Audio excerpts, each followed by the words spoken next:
welcome to the Wolfchase Toyota Insider, the Memphis Tiger Network. I'm Jeff Brightwood alongside Richard Mulrooney, and Coach, conference season is underway.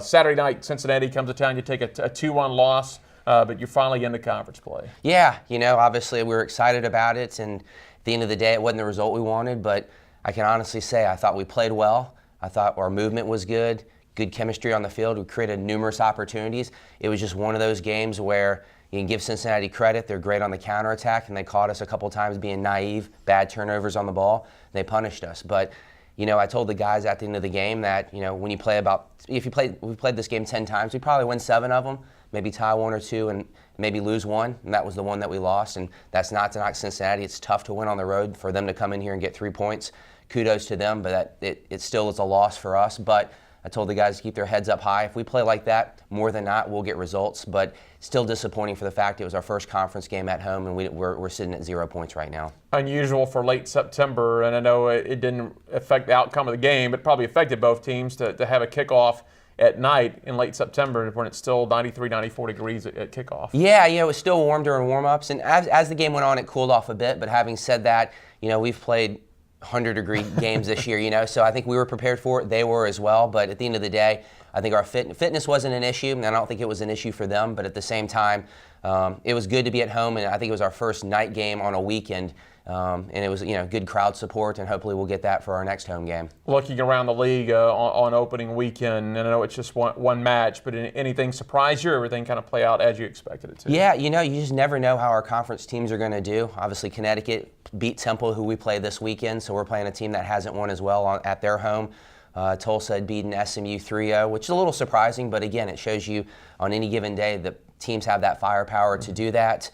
So I think it's early on to see how it's going to play out, but you always keep an eye on it just for the fact that, it's all about gaining points, and right now there's 4 teams that have 3, and there's 4 teams that have 0. So we're one of those ones with 0, and we're hoping to change that this coming weekend. Not a lot of conference matches within the season, so going up to Temple, important to try to get some sort of a result out of it. Without a doubt, yeah. You don't want to go 0-2, and obviously it's been a tough place for us to play. We got beat 4-0 last year, and handily. They beat us mentally, physically, and it was a game we deserved to lose. I'm hoping the guys, it's never a revenge match, but at the same time, I hope the guys remember that we didn't show up last year for the first or second half, and we've been through that this year a couple times, and I'm hoping from our experiences that we show up from the first whistle and see the game out. And if we do that, it gives us the opportunity to maybe get some points, but we'll see, once the kickoff starts. But we're excited about the trip. And that'll be a night game up in Philadelphia. Yes, it is. They have a new stadium on campus. They used to have sort of a Mike Rose off campus, and it was a fine setup, a grass field. Now they have a field turf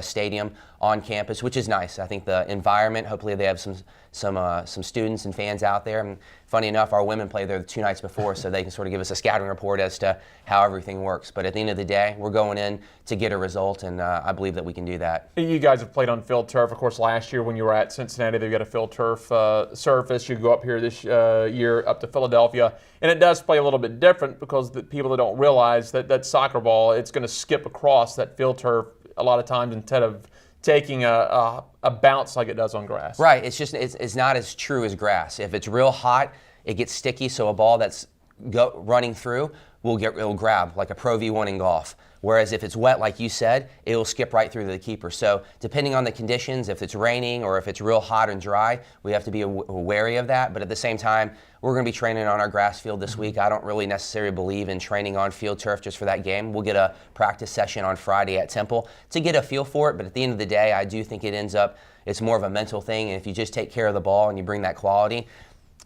I don't foresee it being too big of an issue. Going back to your playing days and even your coaching days now, do you feel that field turf speeds the game up any at all? Again, if it's rainy outside and it gets real greasy, absolutely. I mean, you play a ball through and it picks up speed, and sometimes there's a lot of turnovers in games like that. Or if it's hot and dry, the ball grabs. And there's a reason why golf's not played on it. There's a reason why basketball's not played on it. It's a different surface, but at the same time, we're a controlled team in the fact that we like to play on the ground. We don't look to send a lot of through balls, so it shouldn't affect us so much.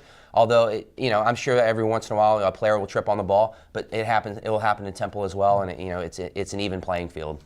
Going to turn around next week, a midweek game. You'll jump back out of conference Wednesday night. You'll go up to Nashville to face Lipscomb. Yeah, it's a relationship that we've started ever since I've been here. We play them in the spring usually, and then we play them in the fall.